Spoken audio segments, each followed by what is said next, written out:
Hello, Viola here, and this is Viola Ignites. Today, we're going to dive even deeper into this concept of time and what you should be doing with your time.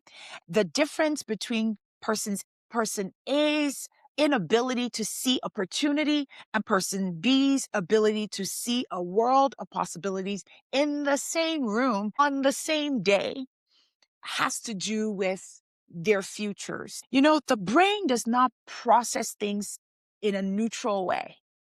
It's not designed that way. It filters things out based on a target, based on where you're going, based on your future, what you have oriented yourself around. All right. This happens to me, and I know it happens to lots of you. You decide you want to buy a white car, and all of a sudden, it doesn't even take long. You start seeing that particular brand of cars in white everywhere. You start seeing it everywhere. The moment you decide that that's what you're looking for, your brain has a way of filtering just that and bringing it to your attention and blurring out the rest of the cars that have always been on the road, that have always been part of the traffic. So your brain does not process things neutrally, right? It filters things based on how you've oriented yourself, kind of like based on your search terms, based on the keywords. And in this brain system, your keywords, right? Your key focus is what's going to be brought to your attention. And everything else is just a lot of data, right? It just does not highlight that data that your search terms haven't highlighted for it. All right. So if you haven't, because we're talking about time, we're talking specifically about our futures. If you have not highlighted the keywords for your brain to filter, for you to focus on, you're not going to be getting the data inputs that you need.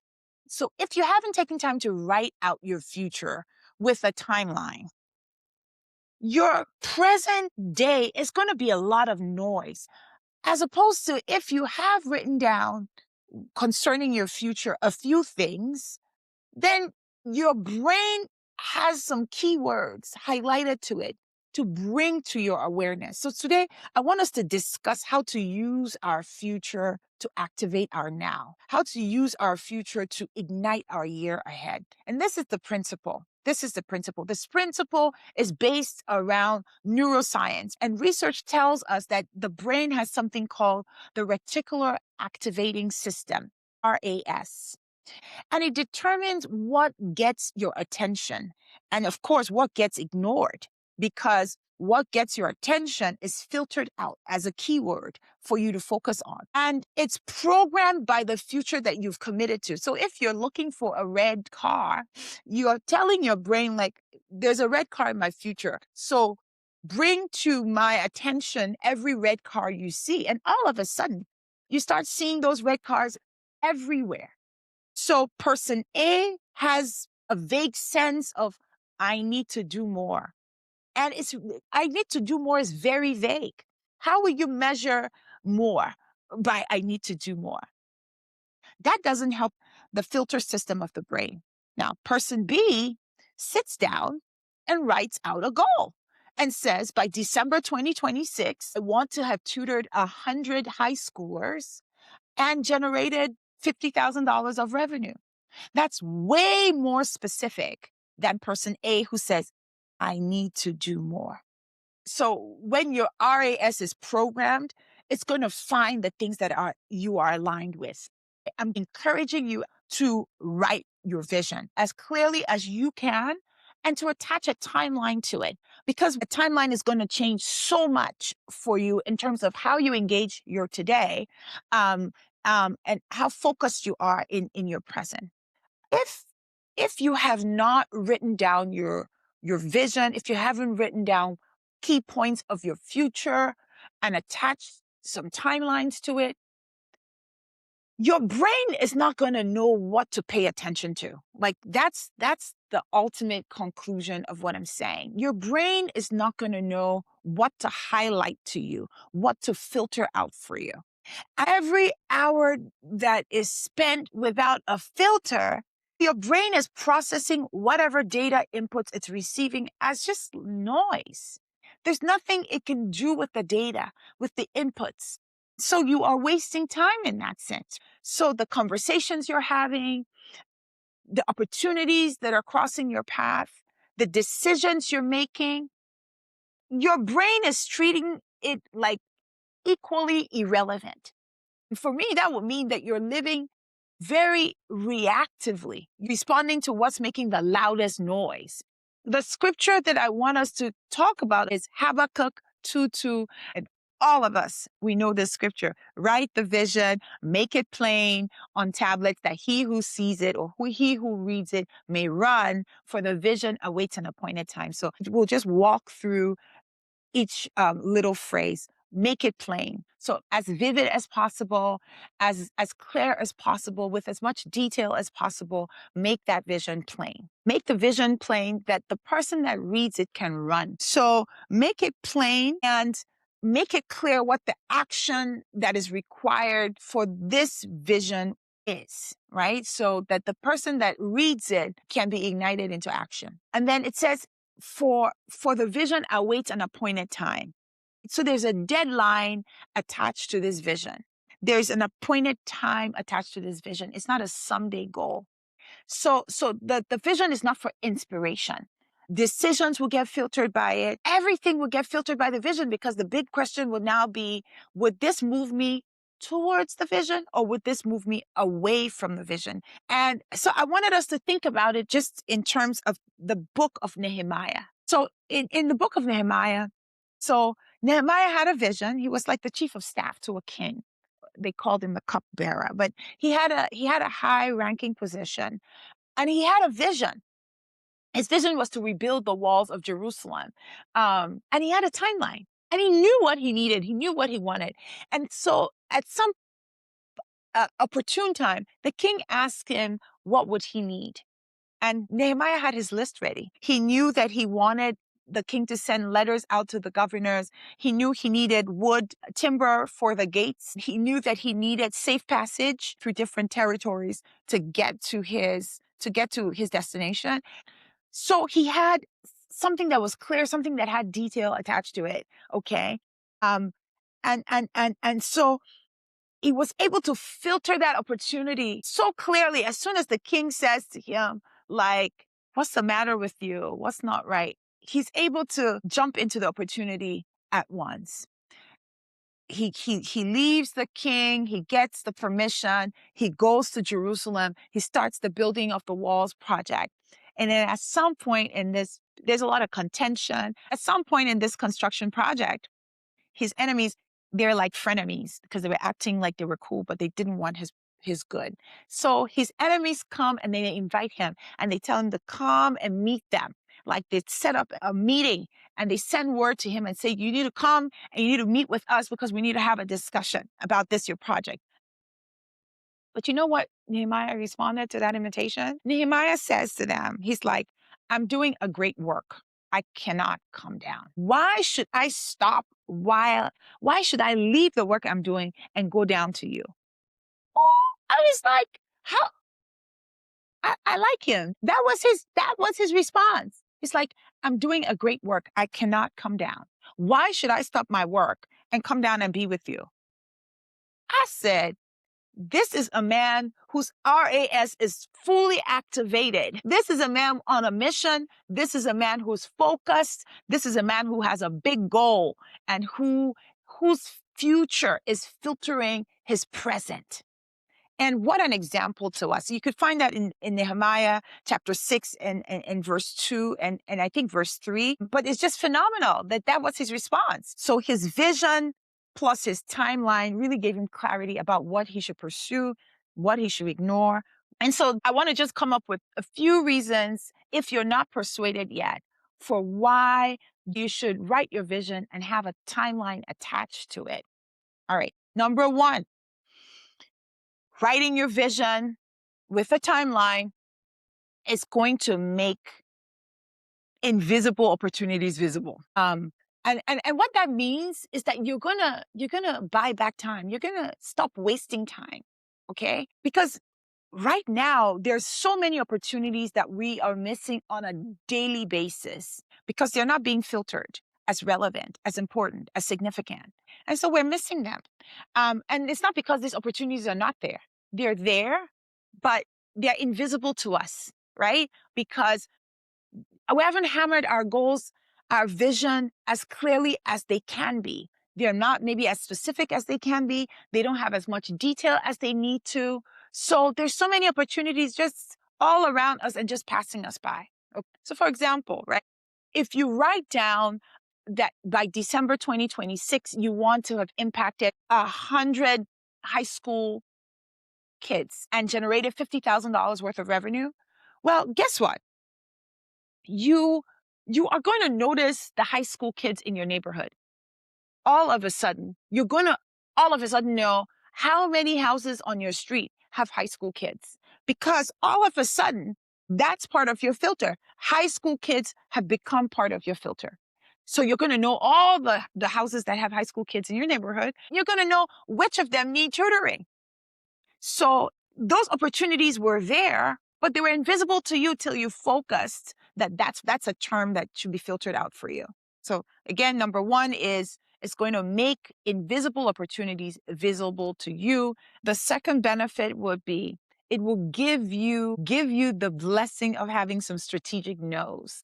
Like Nehemiah, he says, nope, I can't come down and hang out with you. I refuse your invitation. I don't care how important your invitation is. I cannot come down. I am doing a great work. Now, without a written vision, every opportunity is going to feel like you should consider it. Everything is going to feel like it's an honor. It's going to flatter you. You're going to be distracted by everything that comes around. And again, if you remember, the person that has diluted focus is going to have diluted results. So if you're going to be distracted by every opportunity, if every opportunity is going to seem like worth pursuing, you're going to turn around and see that you really do not have great results. You really do not have focused results because your attention is scattered. But if you do have a vision, if you do have a written down vision with a timeline like Nehemiah, you're going to be asking, how does this move me towards my deadline? How does this move me towards my target? How does this move me towards the vision, considering the deadline? You're going to be asking some different kind of questions. And those questions are going to allow you to give a few strategic no's, right? Number three, you would definitely use your today differently. So it's going to break you out of the pattern of autopilot that so many of us are on, because our past runs on autopilot. You do the same things in the same pattern, in the same routine sequence. You make the same choices. You end the day in the same way. It makes things a little more efficient. But if you're looking for change, you cannot keep putting the same inputs and then wondering why the result is the same. So you need to engage differently. And I'm suggesting that one of the ways you're engaging differently is that you're crafting a different future. There's something different that is pulling you so that you're not going through your today the same way you always have. So if you don't have a written vision, what I would say to you is try hard to get that together. Try hard to let this be a different year for you, right? Determine that you're not going to be on autopilot. You're not going to waste the today that you have, that you're going to be much more intentional this year and this season. And I think that demands a written vision with an attached timeline. All right, number 4, a written vision with a timeline is going to activate your network. When your vision is vague, even if there's help around you, there's help offered, it's hard for people to help you when it's not clear how they can fit in to support you, right? So when it's written, it's detailed, it's clear, it's plain, right? People know exactly how to help. You said you want to tutor and support 100 high school kids and $1,000 by the end of 2026. All of a sudden, everybody you share that plain vision with It's going to tell you about a high school student that they know that could use your support. It's going to tell you about their friend who has high school kids, who has kids in high school. People are going to know exactly how to help. Maybe somebody knows somebody that has done the same kind of work, right? And that might have a book of business. Maybe somebody knows a principal. Maybe somebody that you're in proximity to, but you don't even know the network that they have and the connections that they have. So because it's plain, because it's clear, because it's specific, you're going to get introductions, you're going to get referrals, you're going to get resources. That kind of level of clarity is going to unlock collaboration in your network that you didn't even know was available to you. I want to be honest with you.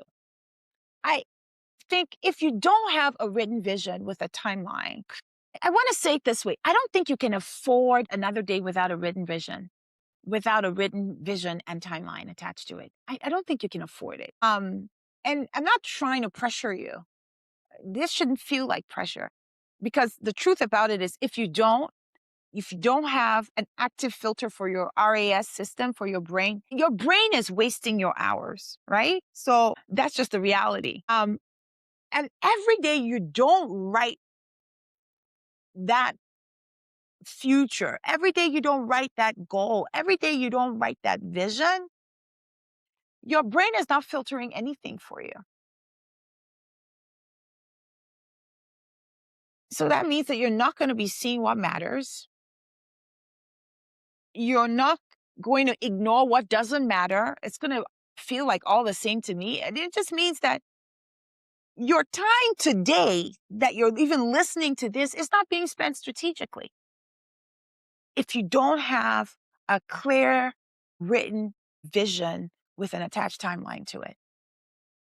And again, diluted focus is going to produce diluted results, right? A random time is going to create random results, right? It's not going to create anything powerful, anything fruitful. And it's certainly not going to create the impact you want to have in this life. So if you want different results, and I hope you do, you need a different filter. Creating a filter is so simple. It's going to take you sitting down, getting quiet, and writing out your vision, writing out a vision for your future, attaching a timeline to it. So if you want a different filter, if you want your brain to pull in new inputs, to surface those things to your attention, you need to write your future. Write your future, write your future with a timeline. And I urge you to do it today. Okay, so here's your spark. Here's your spark. Here's your spark. Number one, write a vision for the next 12 to 18 months. Don't do it for anything longer than 3 years, because we want to get ignited in the now. So something time bound, something specific. Don't write, I want to be successful. That's not specific. Okay. Write by December 2027, I will have, and then have some specific measurable outcomes that you're working towards. Okay. That's one. Number two, make it plain. Look, I'm pulling this thing literally from the scripture. Okay. Make it plain. What does your life look like when you've accomplished or achieved this thing? I want you to promise me. Will you promise me? Promise me that you're going to read it out every day. Read it out to yourself every day, because your RAS, your reticular activating system, it needs reprogramming. It needs reprogramming. If not, it's going to filter to the default in your past. So you want to be reading it out every day, or do a voice note, record it and listen to it every day. Okay? Listen to it every day. Reset your reticular activating system so that that filter is a strong filter. It's a strong filter. Your future is going to be filtering your present. That's the summary of our discussion today. All right. That's what has always happened and will always happen. That's how the brain is designed to function. And so knowing that, use it to your advantage. Use it to your advantage. And may we all be like Nehemiah, who would be able to pursue what it is that we've set our hearts on and ignore everything that doesn't concern the vision that we've written.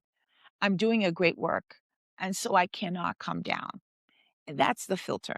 Write it down, make it plain, read it daily, and watch your 2026 life radically change, radically transform, and usher in new levels of accomplishment, of result, of fruitfulness.